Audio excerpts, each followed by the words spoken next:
Hello everybody, welcome back to HardReset.Info channel. In today's video, I'll show you how you can easily restart your Xiaomi Smart Projector L1 Pro.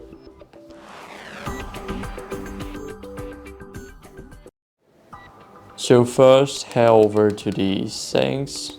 Now here, go over to the system. Now scroll a bit down here, right to the bottom. And now click on restart. Now click restart if it asks to restart now, and now it's restarting. So this is how you can easily do that. Thank you guys for watching. Make sure to leave a like, subscribe, and see you next time. Bye.